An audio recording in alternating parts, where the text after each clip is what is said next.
बिस्मिल्लाहिर्रहमानिर्रहीम। अस्सलाम वालेकुम। मेरा नाम एजाज़ बुखारी है और मैं एक लाइफ कोच और रिलेशनशिप कोच हूँ। आज से कई बरस पहले जब मैं कपल कोचिंग का कोर्स कर रहा था तो मुझे हमारे यूके से आए हुए थे साहब जो हमें ट्रेनिंग करा रहे थे।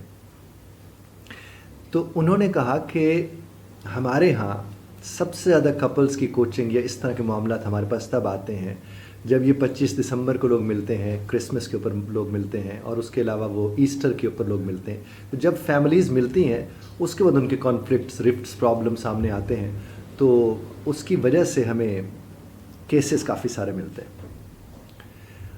तो हम सब लोग तो हंसने लगे और वो भी हमारे साथ हंसती है। हम जितने भी उनसे ट्रेनिंग ले रहे थे वो फरमाने लगे कि आपके यहाँ तो या तो लोग साथ रह रहे हैं या फिर हर 15वें 20वें कहीं ना कहीं लोग इकट्ठे हो रहे होते हैं।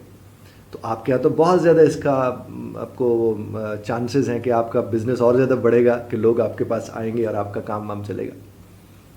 तो उनकी इस गुफ्तगू से मुझे एक पहलू मेरे सामने आया कि जब हम मिलते हैं तो मिलने से मसाइल पैदा होते हैं। जब फैमिली में लोग इकट्ठे होते हैं, आपने देखा होगा अक्सर शादी ब्याह के मौके पर बदमज़गियाँ होती हैं, या कहीं किसी ने दावत रख ली, वहाँ कुछ लोग इकट्ठे हुए, वहाँ पर कोई बदमज़गी हो गई, किसी के देर से आने से, किसी के जल्दी चले जाने से, वगैरह वगैरह। हर दूसरे तीसरे घर में फैमिलीज़ के ये मसाइल हैं। और चूँकि मैं फैमिलीज़ के साथ जुड़ा रहता हूँ, बात करता रहता हूँ, तो हम लोग जब वो साहब हमसे बात कर रहे थे तो उस वक्त हम लोग कनेक्ट हो रहे थे, वो रिलेट कर रहे थे हमारे से। जो कि हमारे यहाँ तो हम रोज़ तीसरे चौथे यही सुनने को मिलता है कि फ़लाँ से बात नहीं करता, फ़लाँ से मिलता, अगर उनको बुलाओगे तो इनको मत बुलाना, अगर इनको बुलाना है तो उनको मत बुलाना, अगर वो आए तो हम नहीं आएंगे, वगैरह वगैरह। ये सारे सिलसिले चलते रहते हैं। तो फैमिलीज़ में इस तरह के मसाइल जब आप समझते होते हैं तो करना क्या चाहिए? मेरा ये मानना है कि किसी के साथ ना मिलने से आपको लगता है मसला हल हो गया, हालांकि मसला हल नहीं हुआ है, मसला वहीं का वहीं है। मैं अब छोटी सी कहानी आपसे शेयर करूंगा। पिछले दिनों एक खातून ने मुझसे बात की, बहन थी, वो नाराज़ थी अपने भाई से। तो मैंने उनसे कहा क्या बात है? कहते मैंने उसे 2-4 दफ़ा कॉल्स की, उसने कॉल्स नहीं उठाई। तो उसके बाद फिर मैंने उसे कॉल नहीं की। फिर उसने 2-4 दफ़ा कॉल्स की, मैंने भी कॉल्स नहीं उठाई। तो मैंने कहा कॉल कर लेती, इसमें कौन सी ऐसी बात? नहीं, उसे कोई परवाह नहीं, वो बस अपने बीवी बच्चों जोगा है, बस उन्हीं के साथ ही है। तो मैंने कहा ये तो अच्छी बात है, वो अपने बीवी बच्चों जोगा है तो वो तो उसको होना चाहिए। नहीं, सानू भूल गया, हमें वो भूल गया है। मैंने कहा ऐसा नहीं है, वो आपको भूला नहीं। आपने कभी ये बैठ के देखा कि उसके क्या मसाइल हो सकते हैं? उसके भी तो कोई मसाइल हो सकते हैं कि नहीं हो सकते? नहीं, भला चंगा है, ठीक ठाक पैसे कमाता है ये। तो मैंने कहा अगर कोई पैसे कमाता है तो उसके मसाइल नहीं होते? मसाइल पैसों के तो होते हैं लेकिन उतने ज़्यादा नहीं होते जितने रवैयों के होते हैं। मैंने कहा कभी आपने अपने भाई के साथ बैठ के उनसे ये बात की है कि तुम्हारी क्या क्या परेशानियां हैं? मैं हल नहीं भी दे सकती लेकिन तुम्हें सुन तो सकती हूँ। अच्छा, मैंने जब ये जुमला बोला, मुझे नहीं पता इस जुमले का किस तरह से वो कनेक्ट हुई, उनके पर क्या असर हुआ। उनकी आंखें भर आईं और कहने लगी सर मैंने तो वाकई कभी उससे ऐसा नहीं पूछा। तो मैंने कहा क्या ख्याल है, यहाँ बैठ के बात करें उनसे? कहने लगी सर मैंने तो अब 6 महीने हो गए, मेरी बात ही नहीं हुई उनसे कोई।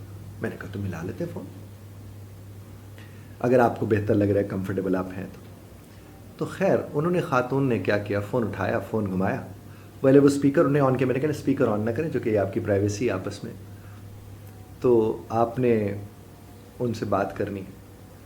यू वोंट बिलीव इट, मैं हैरान हुआ जिस चीज़ को देख कर कि जो ही उन्होंने कॉल की और भाई ने कॉल उठाई तो इन्होंने सिर्फ इतना कहा भाई, और आगे से भाई तो धाड़े मार के रोने लग गया। ये भी, वो मेरी बहन जो बैठी हुई थी वो भी रोना शुरू कर दिया उन्होंने। मैं खैर थोड़ी देर के लिए उठ के ज़रा साइड पे हो गया। कुछ देर बाद में वापस आया तो वो मुझे बार बार कहें आपका बहुत शुक्रिया, आपका बहुत शुक्रिया। मैंने कहा मैंने क्या ऐसा किया? कहने कि मैंने जितनी देर आज भाई से बात की है मुझे बिल्कुल ऐसे लगा जैसे भाई कभी माँ के साथ बात किया करता था, आज वो मेरे साथ ऐसे कर रहा था। यू वोंट बिलीव इट, मेरे ऊपर खुद एक अजीब सी कैफियत आ रही थी। और मुझे लगा कि जब आपसे कोई बात अच्छी तरह से नहीं करता तो आपको अच्छी तरह से बात करना नहीं छोड़ना चाहिए। अगर आपको कोई नहीं बुलाता तो आपको बुला लेना चाहिए, नहीं तो देर हो जाती है। اور پھر صرف پچھتاوے رہ جاتے ہیں. وہ چاہے ماں باپ ہیں، بہن بھائی ہیں، دوست ہیں، رشتہ دار ہیں.